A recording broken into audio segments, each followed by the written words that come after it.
Hai, selamat datang di video pertama saya. Kamu tahu nggak film yang berjudul Tak Ingin Usai di Sini? Ya, film ini yang disutradarai oleh Pak Robert Roni mendapatkan antusiasme tinggi loh. Dalam 3 hari pertama penayangan, film ini berhasil menarik 100.000 lebih penonton. Nah, di video pertama saya ini, sambil saya membuat sketsa potret, saya akan membawakan alur ceritanya dari film Tak Ingin Usai di Sini. Semoga video ini bisa jadi awal yang baik, dan jangan lupa subscribe, like, dan komen ya, supaya kamu tidak ketinggalan di video berikutnya. Terima kasih. Bagaimana alur ceritanya? Mari kita bahas. Film diawali dengan seorang diva top Indonesia, yaitu Rosa, sedang melakukan sebuah rekaman. Namun, tak lama dari itu, ketika ia membaca liriknya, ada beberapa yang tidak nyambung. Sehingga, aduh tapi ini gimana, ini absurd banget liriknya, musiknya kayak gitu, tapi liriknya kayak gini. hingga akhirnya, Rosa pun memutuskan untuk pergi dan tidak melanjutkan rekaman tersebut. Namun di perjalanan, asisten Rosa pun mengingatkan bahwa mereka harus segera mendapatkan lirik lagu dikarenakan orang PHT sudah meminta hasil rekaman. Hingga Aldi pun merekomendasikan sebuah lirik lagu yang dibuat oleh sahabatnya yaitu Kay dan Cream. Setelah mendengarkan lagunya, Rosa pun tertarik dan meminta agar diantarkan kepada Kay dan Cream. Namun, di sini Aldi tidak bisa membawa Rosa ke Kay dikarenakan ia telah meninggal dunia. Namun ia akan membawa Rosa ke seseorang yang bernama Sekar. Singkat cerita, sesampainya mereka, Rosa pun meminta agar Sekar menceritakan perihal lagu milik Kay dan Cream. Dan film Tak Ingin Usai di Sini tahun 2025 pun baru saja dimulai. Lalu film pun memperlihatkan Kay yang sedang berlari untuk melepaskan emosinya. Dan tak lama dari itu, ia pun dihampiri oleh Cream sambil sebas santuy. Namun tak lama kemudian, seorang ibu guru pun memergoki mereka.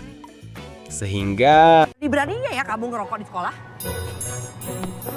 Akibat dari Cream, Kay pun dipanggil ke ruangan kepala sekolah dan mendapatkan sebuah peringatan. Namun untuknya di sini, Kay tidak mendapatkan hukuman karena kepala sekolahnya mengetahui bahwa Kay baru ditinggal oleh kedua orang tuanya secara bersamaan. Singkat cerita, sebagai permintaan maaf, Kim pun mengajak Kay untuk makan mie ayam bersama. Dan diketahui bahwa Cream juga senasib dengan Kay yang menjadi anak yatim piatu dikarenakan ibu dan ayahnya telah meninggal dunia akibat kecelakaan.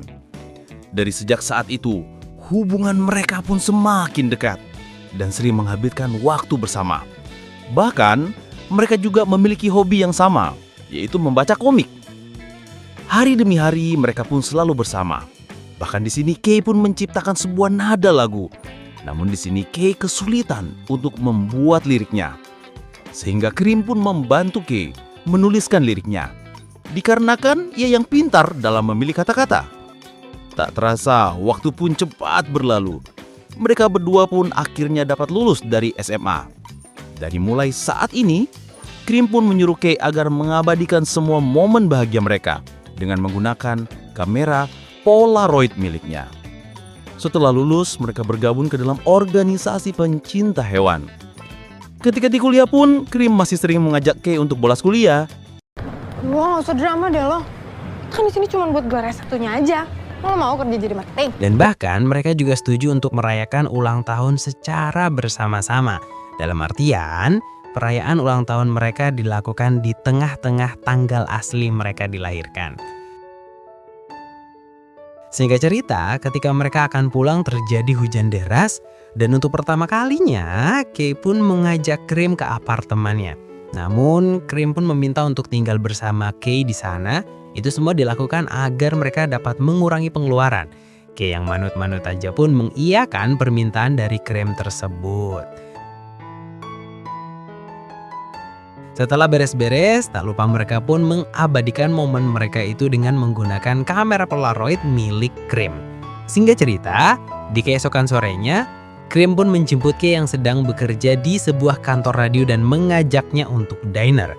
Namun ternyata di sini Cream mengajak Kay untuk diner di apartemennya, yang dimana di tengah-tengah acara, Kay malah membahas perihal kematian.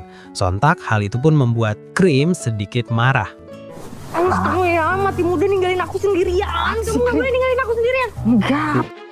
Entah apa yang telah terjadi di esokan paginya, ketika di toilet, tiba-tiba Kay pun tidak sadarkan diri. Singkat cerita, sesadarnya ia pun langsung memeriksakan kesehatannya ke dokter keluarganya.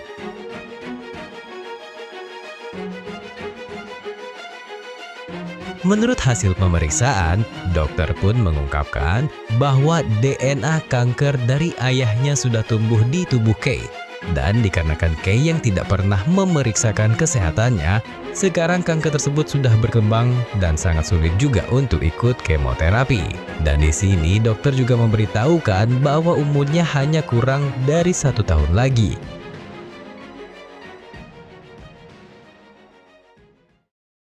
Sementara itu, di tempat yang berbeda, Krim kedatangan seorang tamu yaitu Renal bersama pacarnya Momo yang meminta dibuatkan lagu terbaik dalam waktu singkat. Bahkan di sini Renal pun mau untuk membayar mahal.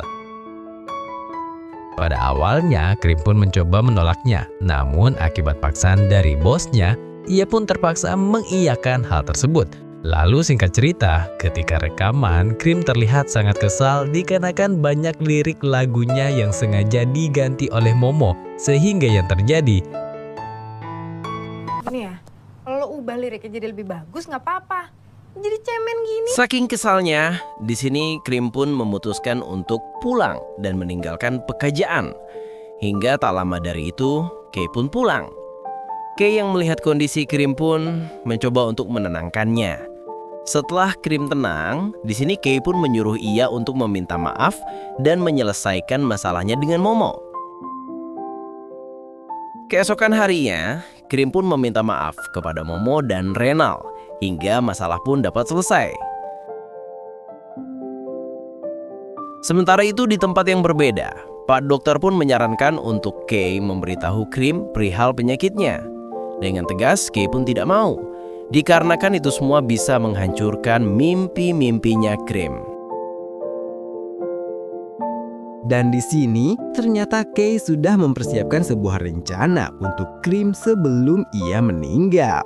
Hingga secara tiba-tiba Krim pun datang, yang dimana seketika itu dokter pun mematakan bahwa Kay hanyalah kecapean saja. Malam pun tiba, di mana di sini Krim pun menanyakan perihal apa yang diinginkan oleh Kay. Dengan tegas, Kay pun menjawab bahwa ia hanya ingin melihat Krim menemukan seorang pria yang dapat menjaga dan menemaninya selamanya. Yang kemudian, Krim pun menjawab bahwa kenapa mengharap tidak Kay saja yang menikahinya.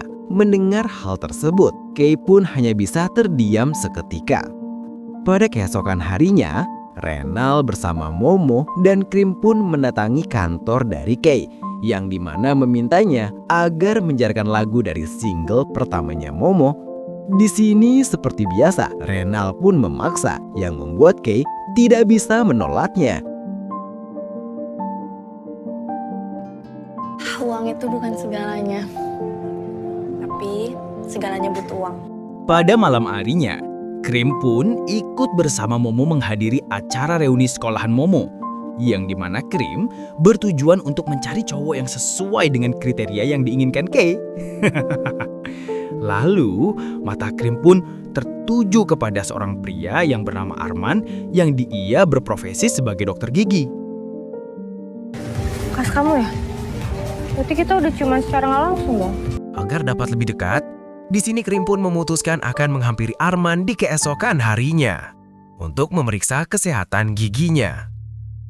Sepulangnya Kay ke rumah, ia pun langsung memberitahukan Kay bahwa ia telah menemukan cowok yang sesuai dengan kriteria Kay, dan di keesokan harinya, ia pun mendatangi klinik milik Arman. Setelah melakukan perawatan secara to the point, Krim pun mengajak Arman ke sebuah bar.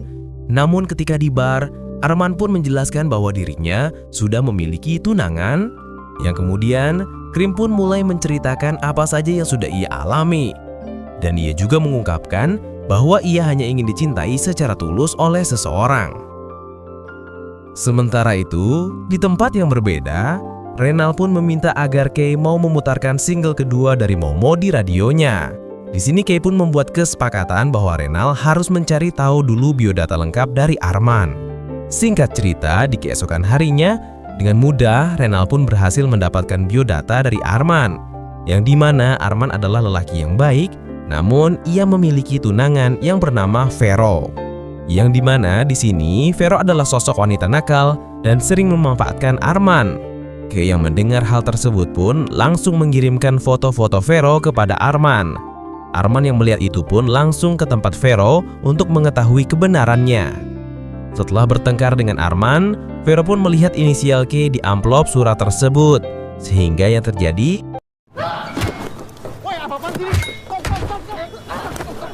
Setelah memberi Kay pelajaran dengan watadosnya, Vero pun pergi begitu saja. Namun, beda halnya dengan Kay, di mana ia malah menyiapkan seluruh tabungannya dan akan meminta maaf kepada Vero. Singkat cerita, ia pun langsung menghampiri Vero, di mana ia pun menceritakan perihal penyakit dan umurnya yang sudah tak lama lagi. Dan bahkan, di sini Kay juga sampai-sampai menawarkan seluruh simpanannya kepada Vero agar ia mau melepas Arman untuk Krim. Namun di sini, Vero juga meminta agar Kay mau menjadi sumber sekaligus objek foto di acaranya nanti.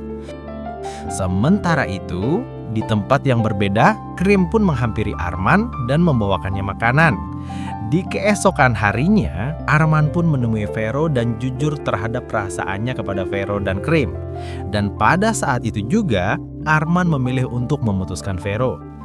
Setelah urusannya dengan Vero selesai, Arman menghampiri Krim dan langsung mengungkapkan perasaannya kepada Krim. Dan sejak saat itu pula, mereka resmi berpacaran. Pada malam harinya, Krim pun menceritakan perihal ia yang sudah berpacaran dengan Arman. Namun, ketika Krim akan meminjam handphone milik Kay, Pinjam handphone kamu ya? Berarti privacy nggak sih? Tak lama dari itu, Vero pun menelepon dan menyuruh Kay untuk datang ke tempatnya. Singkat cerita, sesampainya ia di tempatnya, ia pun malah mendapatkan cemooh melanda dari Vero dikarenakan dia rela berkorban semuanya untuk Krim. Setelah acara Vero selesai, Krim pun menghubungi Kay dan meminta maaf kepadanya. Bahkan ketika Kay sampai di apartemennya, mereka pun masih menggunakan WhatsApp. Hingga pada akhirnya ia pun berbaikan. Singkat cerita, di keesokan malamnya mereka mengadakan makan malam bersama. Namun di sini Kay yang melihat Abad menahan nyerinya habis, memutuskan untuk pulang terlebih dahulu. Lalu di keesokan harinya, secara tiba-tiba, Krim pun menghampiri Arman dan langsung meminta Arman agar menikahinya. Yang kemudian di keesokan harinya, Arman meminta kepada Kay agar menemani Krim untuk memilih pakaian pernikahannya nanti. Mau tidak mau, Kay pun menemani Krim untuk menentukan pakaian pernikahan. Dan tak lupa juga mereka mengabadikan momen tersebut.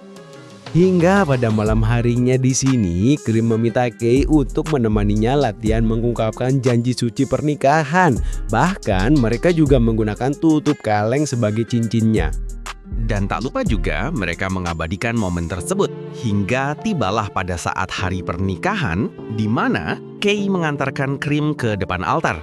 Film pun kembali ke masa sekarang lagi, di mana Sekar menemukan sebuah buku diary milik Krim, yang dimana isi dari buku tersebut ternyata Krim telah mengetahui semuanya dari awal, bahkan ketika dokter memberitahukan kematian orang tua Kay. Dan dari sejak saat itu, Krim merasa dia dengan Kay mempunyai nasib yang sama, yaitu yatim piatu.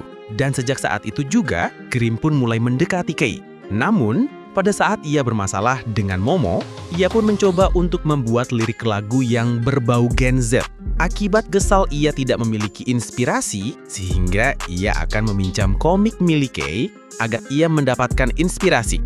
Namun, ia menemukan wadah obat milik Kay. Setelah ia menanyakan ke salah satu apotek, terungkaplah bahwa Kay mengalami kanker stadium akhir.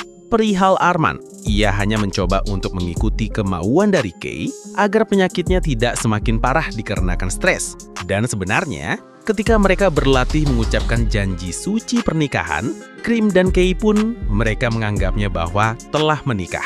Di sini, kita dapat melihat kekuatan cinta mereka berdua. walaupun mereka tidak saling mengungkapkan satu sama lain. Dan film pun ditutup dengan batu nisan bertuliskan Kawindra dan Clarissa. Dan sejak saat itu juga, Clarissa resmi hidup menjadi Krim. Nah, itulah kisah dari film yang berjudul Tak Ingin Usai di Sini. Film ini mengajarkan kita bahwa cinta yang sesungguhnya adalah ketika kita berani merelakan demi kebaikan orang yang kita cintai. Emosional kita tuh serasa diaduk-aduk ngelihat perjuangan Kay menyembunyikan rahasianya. Dan di sisi lain, dia harus merelakan orang yang dia cintai bersama orang lain. Narasi cerita di film ini pun cukup enjoyable dan rapi, dengan ada sedikit twist menuju ending yang jujur gue suka. Jadi membuat film ini tuh gak selalu sederhana. Di endingnya pun gue suka banget. Brian Domani dan Vanessa Priscilla, acting dan chemistry mereka tuh bagus banget. Apalagi Brian yang mencuri perhatian berkat kejiwaannya yang totalitas terhadap karakter Kay. Kita bakal ngerasain penderitaan fisik, tekanan batin, dan cinta mendalam dari karakter Kay ini. So buat kalian yang penasaran, film ini udah tayang di bioskop, tepatnya bulan Juni kemarin, tanggal 5 2025. Juga sudah tayang di Netflix sejak 6 November 2025. Buat kalian yang sudah menonton film ini, bagaimana pendapat kalian tentang film ini? Dan berapa nilai yang kalian berikan pada sketsa potret gua? Suka gak? Coba tulis di kolom komentar ya. Terima kasih. Sampai jumpa di video selanjutnya. Bye-bye.